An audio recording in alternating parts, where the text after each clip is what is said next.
Very good morning. आज के इस वीडियो में हम लोग बात करेंगे ऑक्सीडेशन स्टेट मेथड से किसी भी केमिकल इक्वेशन को कैसे बैलेंस करते हैं, कौन कौन से स्टेप उसमें इन्वॉल्व होते हैं और कुछ एग्जांपल्स के थ्रू हम इसको समझने की कोशिश करेंगे। तो स्टार्ट करते हैं ये वीडियो। तो जैसे मेरे पास एक केमिकल इक्वेशन दे रखी है, Cu plus NO3 negative is equal to NO2 plus of Cu2 positive. ये एक अनबैलेंस केमिकल इक्वेशन है। इस केमिकल इक्वेशन को मुझे बैलेंस करना है। तो ये जो आपका स्टेप नंबर वन होता है, कुछ स्टेप फॉलो होते हैं। स्टेप नंबर वन में आप क्या करते हैं कि जो आपकी जो अनबैलेंस केमिकल इक्वेशन है, उस केमिकल इक्वेशन को आप राइट डाउन करते हैं। तो ये मेरी हो गई है अनबैलेंस केमिकल इक्वेशन हो गई है। स्टेप नंबर टू में होता है मेरा जितनी भी स्पीसीज है उस केमिकल इक्वेशन में, उन सब की हम ऑक्सीडेशन स्टेट को फाइंड आउट करते हैं। सभी की ऑक्सीडेशन स्टेट को क्या करते हैं, फाइंड आउट करते हैं। तो हम कोशिश करते हैं कि हम जितने भी एटम या मोलिक्यूल इन्वॉल्व हो रखे हैं उन सब की ऑक्सीडेशन स्टेट निकाली जाए।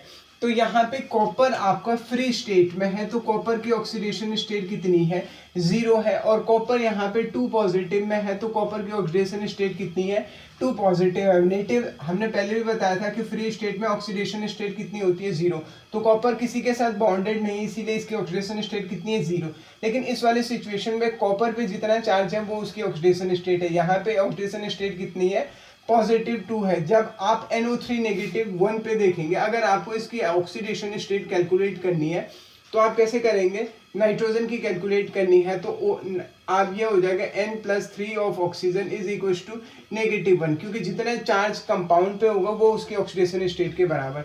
नाइट्रोजन +3 ऑक्सीजन, ऑक्सीजन का एक ऑक्सीजन पे -2 ऑक्सीडेशन स्टेट असाइन होती है, तो 2 पे हो गया है -6। Nitrogen is plus of -6 is equal to -1, nitrogen is equal to -1 +6, nitrogen हो जाएगा आपका +5। तो इसमें नाइट्रोजन कितने पे है, +5 ऑक्सीडेशन स्टेट में, और ऑक्सीजन -2 में है।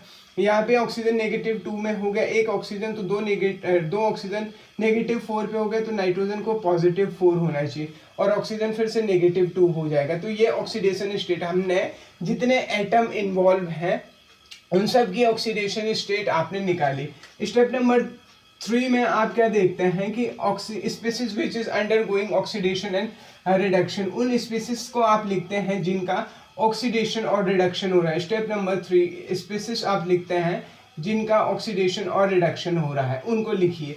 देखेंगे अगर आप कॉपर देखेंगे तो कॉपर कहाँ जा रहा है, कॉपर 2 पॉजिटिव में जा रहा है, मतलब कॉपर की ऑक्सीडेशन स्टेट 0 से +2 में बदल रही है। तो कॉपर क्या हो रहा है, कॉपर की ऑक्सीडेशन स्टेट बढ़ रही है, तो कॉपर का क्या हो रहा है, ऑक्सीडेशन हो रहा है। जबकि नाइट्रोजन की ऑक्सीडेशन स्टेट पहले कितनी थी, +5, और अब कितनी है, +4। तो नाइट्रोजन का क्या हो रहा है, बेसिकली नाइट्रोजन का क्या हो रहा है, रिडक्शन हो रहा है। तीसरे स्टेप में आप क्या करेंगे कि आप फाइंड आउट करेंगे, आप देखेंगे कि कौन से एटम ऐसे हैं जिनका ऑक्सीडेशन हो रहा है और किसका ऑक्सीडेशन हो रहा है और किसका रिडक्शन हो रहा है। ये स्टेप नंबर 3 हो गया है। जब आप स्टेप नंबर 4 पे आते हैं तो स्टेप नंबर 4 पे आप कैलकुलेट करते हैं कि चेंज इन ऑक्सीडेशन स्टेट कितना हो रहा है। स्टेप नंबर 4 अगर आप देखेंगे कि Cu से Cu2 पॉजिटिव में चेंज कितने यूनिट की चेंज है, यूनिट की चेंज क्या, चेंज ऑफ 2 यूनिट, चार्ज का चेंज कितना हो रहा है, 2 यूनिट का चेंज हो रहा है। 2 यूनिट, 0 से 2 जा रहा है, 2 यूनिट का चेंज हो रहा है। जबकि NO3 नेगेटिव का जो नाइट्रोजन है वो अगर जब NO2 में बदल रहा है तो वहाँ पे +5 से +4 में आ रहा है, तो वहाँ पे चार्ज चेंज कितना हो रहा है, यहाँ पे 2 यूनिट का हो रहा है ऊपर वाले में, और इसमें +5 से +4 में आ रहा है। यहाँ पे चेंज कितना हो रहा है आपका, 1 यूनिट का चेंज हो रहा है। अब आपको इसको बैलेंस करना है। आपको समझ में आया कि आपका चेंज कितना हो रहा है। अब आपके साइड पास एक तरफ दो यूनिट का चेंज है, एक तरफ आपके पास 1 यूनिट का है। जब अगर आप इनको बराबर करेंगे तो आप इस 1 वाले 1 को 2 से गुणा कर दें, 2 को 1 से गुणा कर देंगे और 1 को 2 से गुणा कर देंगे बैलेंस करने के लिए। इसका मतलब हो गया है यहाँ पे 2 यूनिट का चेंज है, यहाँ पे 1 यूनिट का चेंज है, तो ये 1 यूनिट वाला जो चेंज है इसको 2 से मल्टीप्लाई कर देंगे, और आपका जो जहाँ पे 2 यूनिट का चेंज था वहाँ पे 1 से मल्टीप्लाई हो जाएगा। अब ये 1 से मल्टीप्लाई होने के बाद अगर आप चेंज इन ऑक्सीडेशन स्टेट को देखेंगे तो इसके ऊपर वाला तो कोई मल्टीप्लाई नहीं हुआ था, तो copper plus twice of NO3 negative is equal to Cu2 positive plus of NO2। ये मेरी इक्वेशन हो गई है। इस इक्वेशन में अभी मैंने जिनका ऑक्सीडेशन और रिडक्शन हो रहा है उनको बैलेंस किया। कॉपर कितना 1 है, कॉपर कितना है 1 है, कॉपर बैलेंस हो गया। नाइट्रोजन आपके पास कितने हैं, 2 नाइट्रोजन है, यहाँ पे आपके पास 2 नाइट्रोजन है, क्योंकि आपने 2 से गुणा किया था तो आप प्रोडक्ट में भी करेंगे और रिएक्टेंट में भी करेंगे। अब उसके अलावा क्या है कि स्टेप नंबर 4 हो गया है आपका, जिनका ऑक्सीडेशन और रिडक्शन हो रहा है आप उनको बैलेंस करेंगे। और स्टेप नंबर 5 में आप क्या करेंगे, स्टेप नंबर 5 में कि कार्बन आपका जो ऑक्सीडेशन और रिडक्शन के अलावा जो एटम्स हैं उनको बैलेंस करेंगे। अभी हमारे पास इक्वेशन क्या है, Cu plus twice of NO3 negative is equal to Cu2 positive plus of NO2, कुछ ऐसी इक्वेशन है। अगर आप यहाँ देखेंगे, यहाँ मेरे पास ऑक्सीजन कितने हैं, 3 दूना 6 ऑक्सीजन है इस साइड, और उस साइड कितना है, 2 दूना 4 ऑक्सीजन है। इस साइड कितने ऑक्सीजन है, इस साइड 2 है। LHS में अगर आप देखेंगे आपके पास 4 क्या है, 6 ऑक्सीजन है, जबकि RHS में आपके पास कितने, आपके पास 4 ऑक्सीजन है। तो 2 ऑक्सीजन आपके RHS में कम है। देखिए यहाँ 3 दूना 6 ऑक्सीजन है और यहाँ 2 दूना 4 ऑक्सीजन है, मतलब 2 ऑक्सीजन कम है।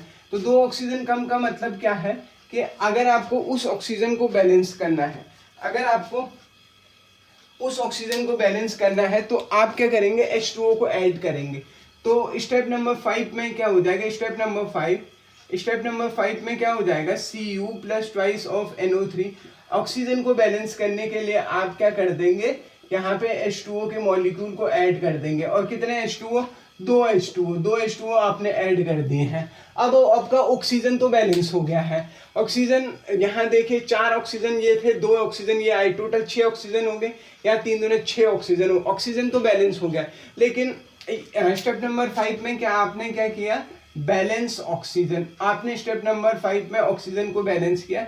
और स्टेप नंबर 6 में आप क्या करेंगे, बैलेंस हाइड्रोजन को बैलेंस करेंगे आप। अगर आप हाइड्रोजन देखेंगे तो यहाँ 4 हाइड्रोजन है, इस वाले LHS में कोई हाइड्रोजन नहीं है, तो इस तरफ आपको हाइड्रोजन ऐड करने पड़ेंगे। Cu plus twice of NO3 negative plus of 4 of H positive, क्योंकि यहाँ 4 हाइड्रोजन थे, gives us Cu2 positive plus of NO2 twice of NO2 plus twice of H2O। ये मेरी क्या हो गई है, बैलेंस केमिकल इक्वेशन हो गई, ये फाइनल बैलेंस केमिकल इक्वेशन हो गई।